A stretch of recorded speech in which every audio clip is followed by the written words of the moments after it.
you. Especially you Egyptian tagger. Word up. Without you, none of this would be possible though. Word up, come on. Because of you, a nigga can't walk no more. Yeah, Because of you, I ain't on the court no more. I go Because by of the you, name Tap. all I got is thoughts of war. Because of Like you, a jazz we cut don't with even the talk shit, no more. shit. Because of you, niggas can't walk no more. Because of you, I ain't on the court no more. Because of you, all I got is thoughts of war. Because of you, we don't even talk no more. Who shot me? Tell him my ass cousin thought the gun was on safety. No, it wasn't his own cousin. Up your apologies now.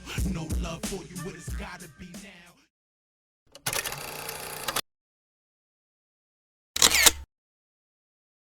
Streets don't love nobody. Gotta find a new route to make it out, man, cause streets don't love nobody. Used to think it was all good, but I found out the hard way. Streets don't love nobody. Used to think the streets was all I knew, but streets don't love nobody. Nah, streets don't love nobody. Nah, playing in them streets, man, it's a dirty game. Stay in your lane, listen to what I'm saying. Streets like an unfaithful chick. First it's all good, then it's all bad. I used to be on the block, sun up to sundown, clocking them dollars with a 40 Glock tucked in my waist, cocked back, ready to pop on anybody got a line. Watch out who you do your dirt with. Before you know it, closest friends be signing statements on you. When you on top, watch out for them fake friends, they really be jealous. I used to get locked, they all screaming free VI, but nobody sending no mail, no stamps, no packages. Used to think streets was all I knew. The karma came around the corner, straight wheelchair me for life. It ain't a game, find a new route to make it out. Streets don't love. Yo, what's up, my people? We here.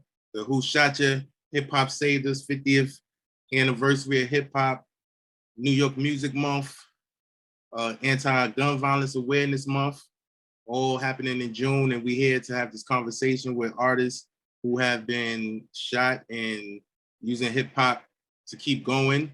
Today, I have a special guest here with me today. His name is Vince. He's gonna tell you a little more about himself. I ain't gonna like run down his story, but when you hear what he got going on, you're gonna understand why he's on this show today with us. So take it away, Vince. Let the people know who you are. What's up, y'all? I'm Vince from Newburgh, New York. I was shot and paralyzed in 2012. The drug deal going bad, running the streets, not realizing that it can get me not only dead or in jail, but paralyzed for the rest of my life.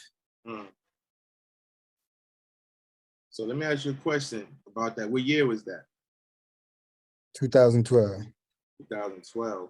Wow. So yeah, mine was 99. So in 2012, you was, before your injury, you was pretty much running the streets and selling drugs. Yeah. Okay. And what was like your lifestyle at the time? Typical street dude,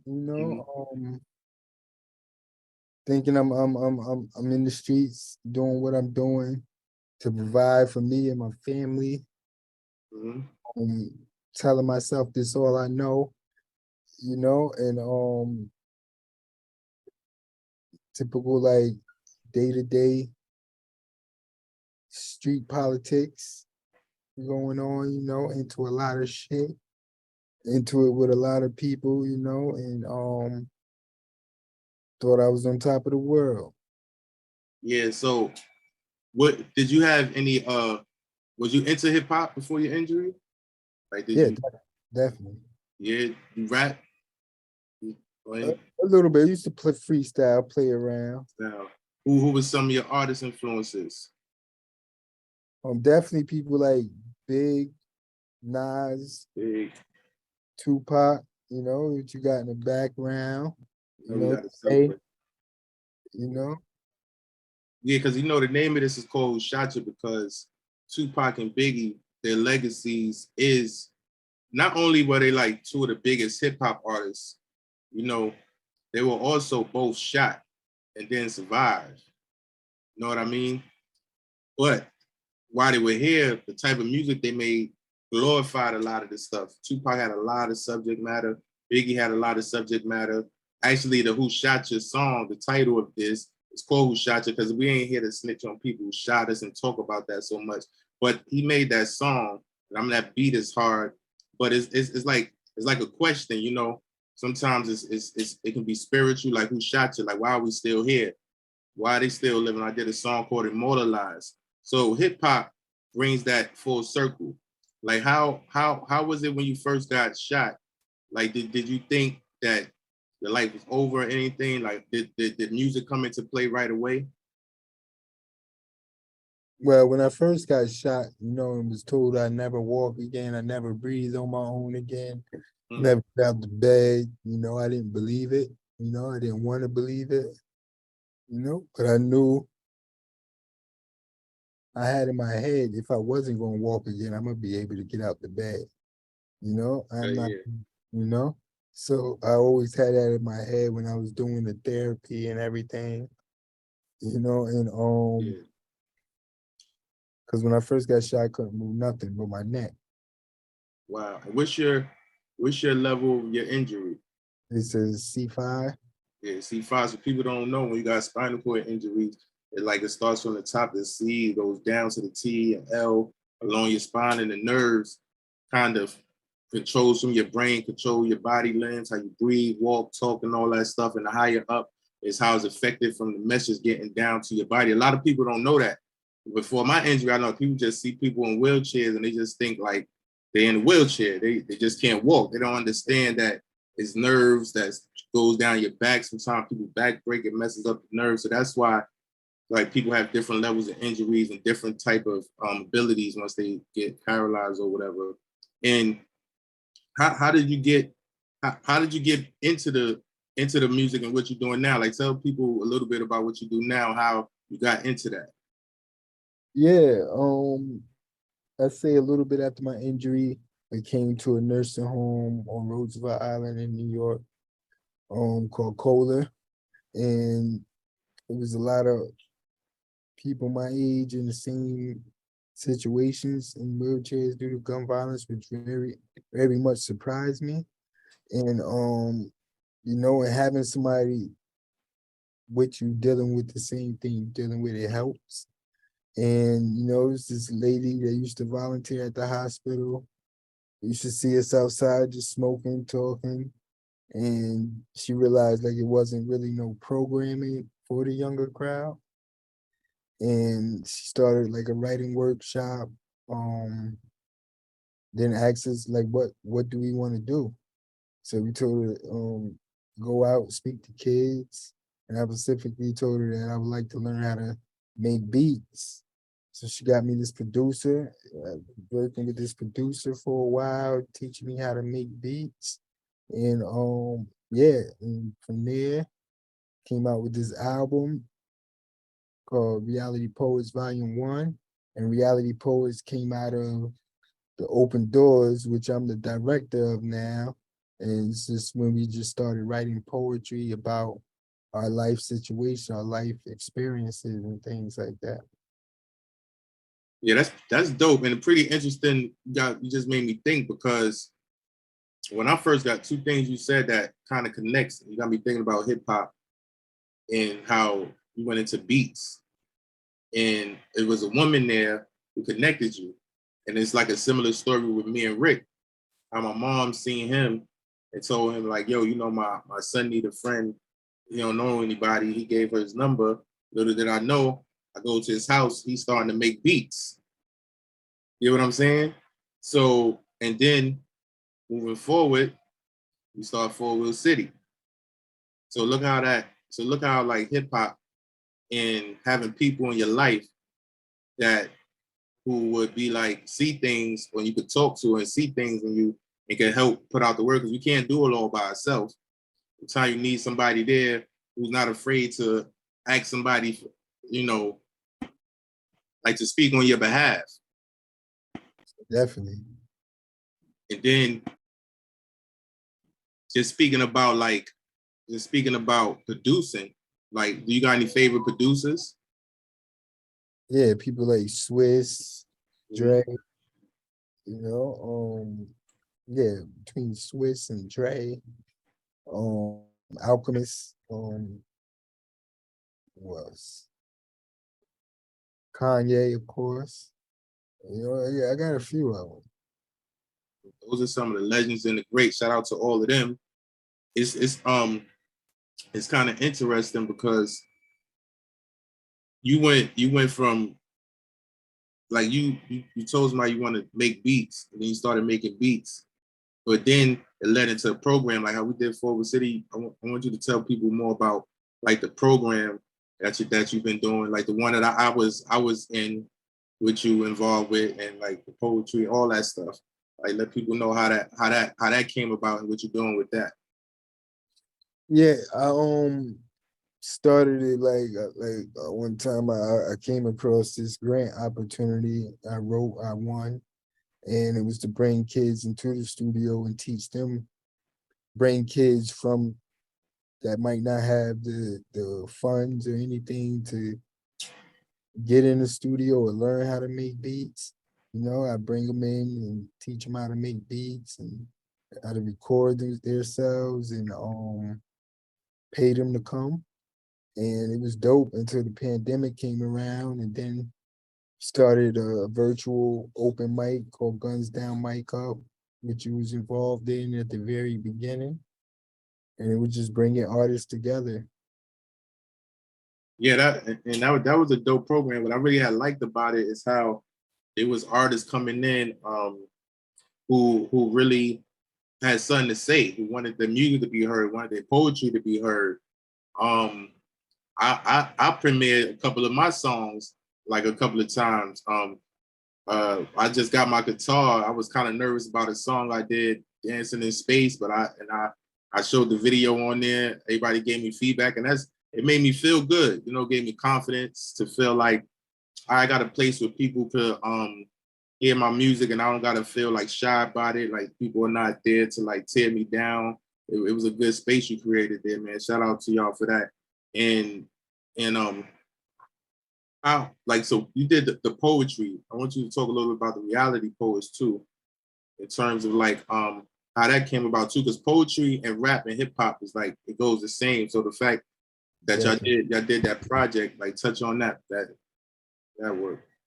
Yeah, like I said, we started calling ourselves reality poets, being that we was writing about real life stories and what we've been through, and still continue to write in that way, poetry form, and then we turn it into music. Yeah, we've been started doing workshops with this slam poet, and realized poetry wasn't really what we thought it was. Like poetry is you can make it your way, you know. You don't gotta really follow the rules in it. It ain't really no rules in it, and you can just write freely. And that's what we became, man. Open Doors Reality Poets, still going strong. Got more music on the way and everything. So where can people find this last album, the album y'all did? People Yeah. gotta definitely check that out.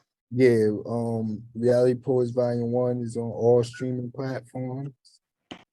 So I had another question about so June is Gun Violence Awareness Month.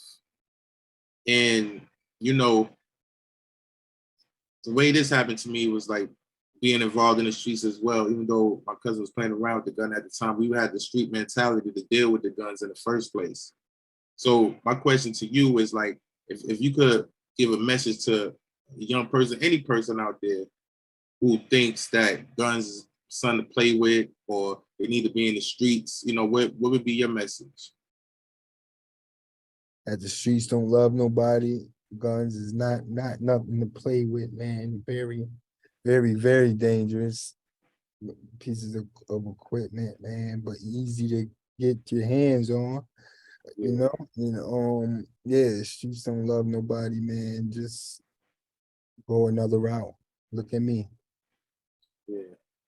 And you know about going another route, is like that's what we had to do after our injuries. You don't gotta get shot and end up in the wheelchair to figure out another process to do an open doors or to do a Forward City. Like we went through that for you. You know what I'm saying? Like we had to go through that to find that, but this right here, this platform, and what we doing is to give people a different like insight, like to see like anybody young watching this, you don't gotta get shot by your cousin to have a 4-wheel city or to make a change. You don't gotta be in the street selling drugs to start to open doors, you know, because you see the examples now. You know? Yeah, definitely. And I got like one or two more questions. Another thing I want to ask you is, what does hip hop mean to you? Hip hop is medicine to me, you know. It's you can freely express yourself, you know, and like it's love, it's all that in one, man, and it's a beautiful thing that was ever created. Yeah.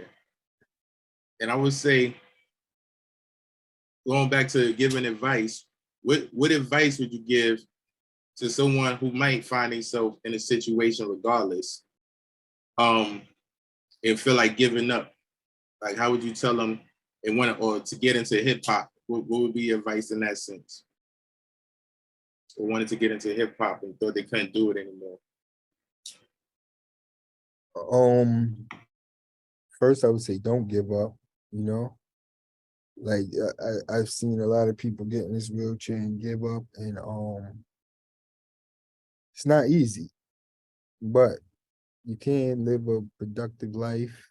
You can, you know what I'm saying, still chase your dreams and what you want to do. You might have to do it a different way, but it still can be done, you know, and yeah, just keep pushing, man, and trust me, you'll see results.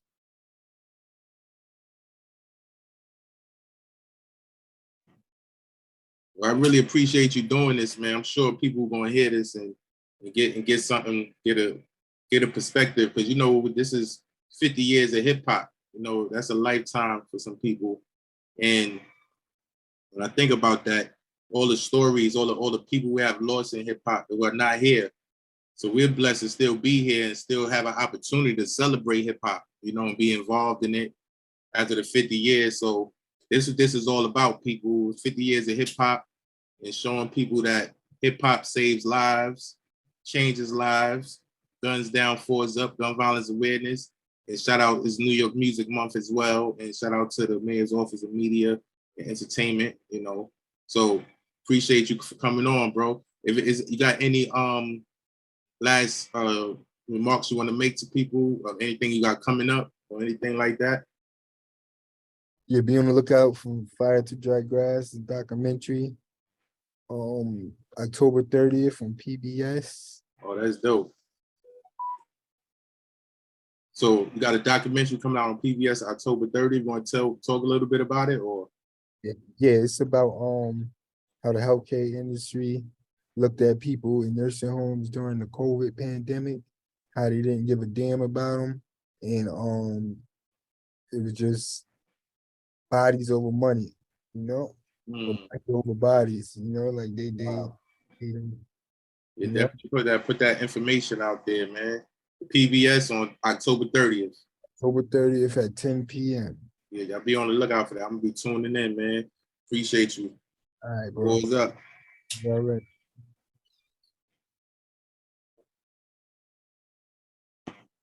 All right, bro. You got that? Let's see. I used to always just freestyle. Like, that was my favorite thing to do. Like, just out of nowhere, I used to have friends that used to do beats on the walls and stuff. And I just be the one that style rapping every time. And then eventually, like, I realized that's just my passion.